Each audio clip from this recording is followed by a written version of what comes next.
Hello, I'm Dr. Paramjit Singh, also called as Romi Chopra. I'm a physician, a humanist at heart, and a healthcare leader. I've been practicing medicine and in healthcare leadership now for a very long time, over 30 years. And I've been asked, and I'm thankful to the organizers of this TED community, to speak about how to communicate effectively, especially in difficult times. The challenge today, as we see, we are in the middle of a unprecedented global crisis. And my personal mission has been to be a highly effective human being, no matter what field of endeavor I am in. And I've learned that one of the key elements of leadership is the ability to communicate effectively with others during challenging times. I'm going to share some of my thoughts with you today about this. And communication is not about some tactics or tools or techniques, but I believe in my heart deeply that it's more about understanding the human condition, what influences people, what affects them, and then do that in a very positive manner. So let me start by talking a little bit about some of the basic facts of what I understand about the human condition and human existence. I've always lived with the adage that wellness and happiness are not the absence of problems, but are the presence of solutions. Leaders in general understand this very, very intuitively. And I've realized that I've got to step back a little bit and understand what is this all about? What is life all about? And there are some basic laws of the universe that govern everything. First is that we are part of a larger cosmos. No matter what faith you were born in, you didn't decide when you would be born, your parents didn't decide. There's something larger at play. And no one has left this planet alive permanently. And everything man-made is designed to meet human need. Now you got to think of life, I think of life, as a flowing river. We all fishes in the same river. I can't change the direction of the river, neither could you. And that I believe that's how the phrase go with the flow has come about. Now, communicating with other humans is like one fish in this river of life communicating with another, and it cannot be outside the context of the river at large and of the condition of the fish within the river. Now, I believe that when we are born, and this has been for all of mankind since the very beginning, is the universe tells you perhaps two things. I call them two commandments, instructions, or perhaps a sentence. It says, welcome to consciousness, welcome to what we call life. But here's some rules. You will die one day. There's an exit waiting for you. It's a one-way road. You just don't know when, where, and how. And by the way, you're also imprisoned for life, your life, in this mind, in this body, until you die. The laws of the universe are fixed, such as gravity, other laws that govern the planet's rotating, everything else has been happening for billions of years. Now go ahead and do your best in this mankind. Now we arise out of this earth. Think of it just like a plant or a tree comes out of the earth. The five elements of the earth exist. And we are one of those other creatures in the midst of all of this. And we have to live in harmony and balance with this. When we are in harmony, we are at ease with the world. When there's lack of harmony, that's where the word dis-ease comes from. You're not at ease. And humans have some basic needs. What are these needs? Dr. Stephen Covey of the 7 Habits of Highly Effective People, some of you may have read it, described it as live, love, learn, and leave a legacy. And basically, it comes down to survival. We as humans, and basically all living creatures, are programmable. However, we have, as humans, programmed for survival first at the physical level. You've probably also heard of the Maslow's hierarchy of needs. But the live, love, learn, leave a legacy paradigm, perhaps the more condensed one, makes a lot of sense to me. First is physical survival. We all want to be physically fine. Next is emotional survival, the desire to be loved and cared for. Third is intellectual survival. Now, when the first two are met, as in physical survival, you're physically fine, you feel loved, you're at comfort emotionally. Then you get involved in intellectual things, whether it's writing, it's tasting wine, traveling, understanding the universe, whatever that may be. And the last of this is spiritual survival. It's the desire to leave a legacy. I am sure you have met people or know people who you've never met. Mahatma Gandhi, Rockefeller, you can go down a long list of names of people who have made an impact on mankind and they have left their legacy.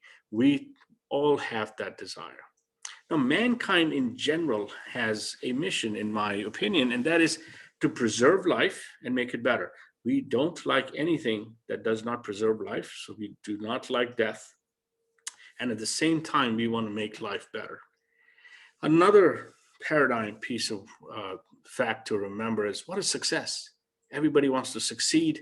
When they're not succeeding, they feel they're not succeeding. They get in, kind of find them not at ease.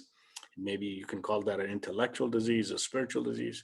Depression is a spiritual disease. Addiction is a spiritual disease. Now, you have to communicate with all of these people as well. And that's why I'm laying down this paradigm of understanding. Now, success to me is fulfilling your God-given or potential, or what given to you by the universe, whatever you call that. So as I've learned that judging a fish by its ability to climb a tree is condemning that fish to eternal failure. That fish can never succeed. We have to judge it to its given potential. Now, humans have a very unique feature as well. It's one of the laws of nature, is that we humans feel before we think. All action requires feeling and thought. So you say, I know I want to do this, so I have the desire, I know how to do this, and I know what to do. Now, if you may want to do something, but you don't know how to do it, it's ineffective. And we as humans have a deep rooted need to be loved. Now, in here comes the understanding while you're communicating of empathy versus sympathy. You have to walk in the other person's shoes.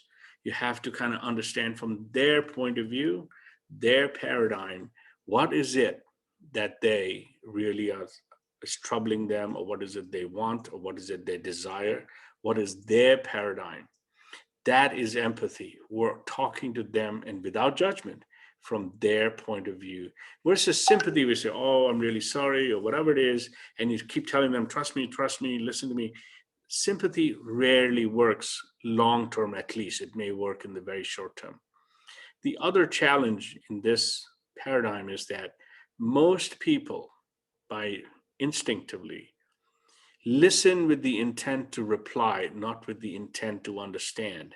Once we understand where the other person's coming from, it becomes very easy to communicate. Now, how do we communicate?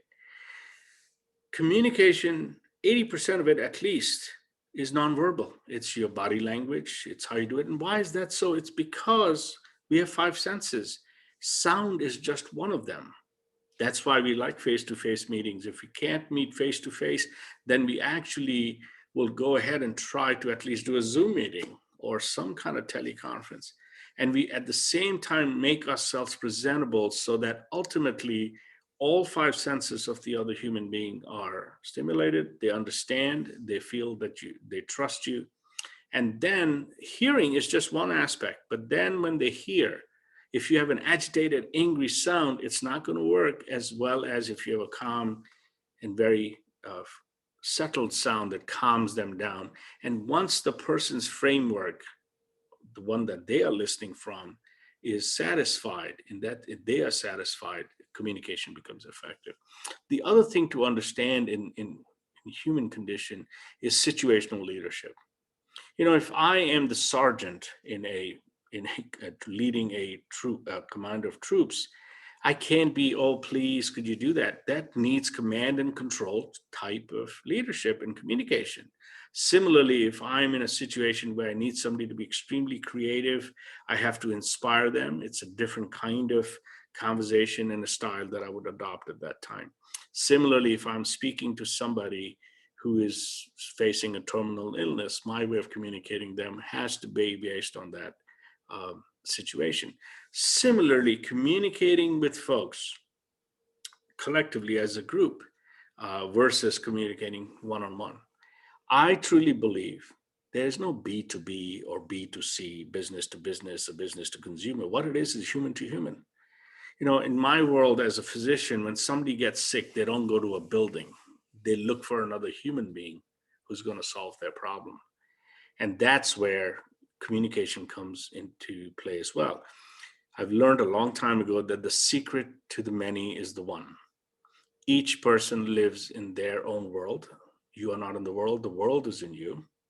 And therefore, if you can communicate with each individual effectively, you then communicate with the group effectively.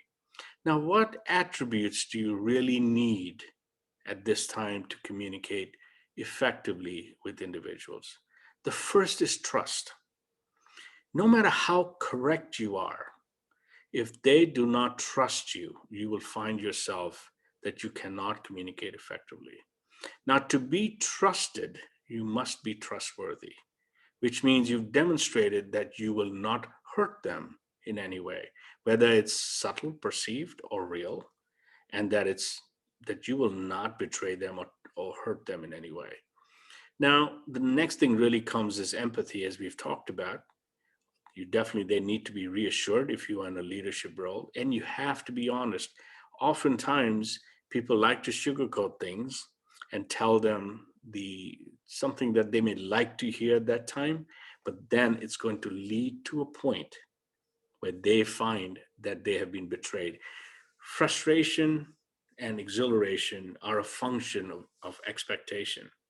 So at that point, it's better not to say something just to make them happy at the time of the conversation, but make sure that we deliver the truth and make it that we actually have a realistic context of what we're trying to tell them. And it's extremely important to put it in the context of what they perceive.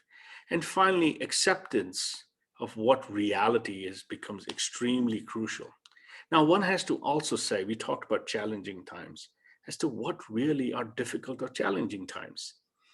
Anything that threatens our survival at all four of those levels we talked about, whether it's physical. So if somebody has a physical illness, whether real or perceived, they feel it's difficult, they are not at ease, that's where it's a disease. Whether people feel challenged when they don't feel loved, they feel betrayed, they feel that there's a problem. So that's the second level, at the emotional level. Intellectually, if they feel they've been insulted. And finally, of course, last is where they feel that somehow they're not going to get a chance to leave the legacy. I was in academic worlds for a long time, and still am, and I realized that at that level, it's all about leaving a legacy, and people can feel really threatened if they feel the legacy is threatened. So people feel challenged, or it's a difficult time in different situations. One has to understand that. Now, it's not the first time humans have found ourselves in difficult situations. Humans have been around the planet for a very long time, and there's nothing to fear more than fear itself. So courage becomes very important. I was born in the Sikh faith, and one of the things that we learn in the Sikh faith, and Sikhs are known as fierce warriors, at least a certain group of them. There's a concept of what we call Chardi Kala. It really means eternal optimism. And what is eternal optimism?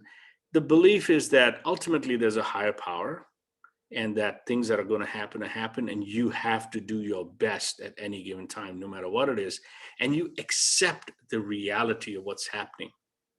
So in the COVID paradigm, I've worked every day of this pandemic, but being very safe, being fearless, but not careless, being able to help others and myself and my team take care of people at the same time.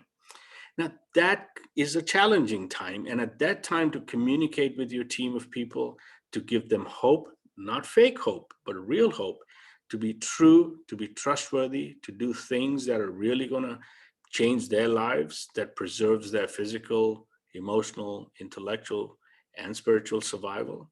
And you will find that then communicating with one or multiple individuals, your team or others around you, becomes very easy.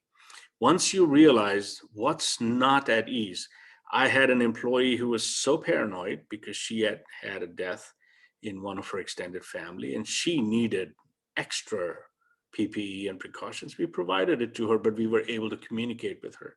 Once she was reassured, she knew it was honest. We actually cared for her. There was real empathy. She then came back to understanding that she was perhaps overreacting a little bit. Another key point to learn is when somebody you're communicating with is hostile. Hostility is a sign of weakness. Only the strong can be gentle. At that point, you need to be stronger, you need to be gentler, and you need to understand that their hostility is coming from some weakness, some fear at those 4 levels. And we as humans are creatures of imaginations. We are the only creatures of all the creatures as humans that have imagination, which means you can project into the future. Now, the human brain does not know the difference between imagination and reality, just as when you watch a horror film. You don't know that it's real. Your brain doesn't know. You may actually understand it, but your body releases the chemicals and you sense that fear. You sense whatever is supposed to be. The same way, and I deal this with patients all the time, they come in worried about certain things. They're already imagining certain things, the anxiety, the chemicals are being released, the heart rate's up, the blood pressure's up, etc. People want to feel safe. We want to know that we will survive. At that point, then, is to calm them down, to accept reality as it is, be honest. They know they can trust you, and we move on from there. So communicating with others is really about understanding them first, then from their frame of reference, choosing the best method of communicating with them. And remember, it's human to human, not B2B, not B2C.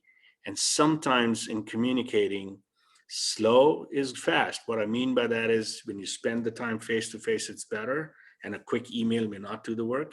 And sometimes, yes, you need to do mass communication. You may send out a bulletin, etc. But for effective communication, it needs to be personal and it needs to be in their paradigm. Thank you so much. I'm happy to have had this opportunity to speak to you all today. And if ever I can reach out to you, you can always find me at drromichopra.com, drromichopra.com, ROMI Chopra, CHOPRA.com. Thank you again.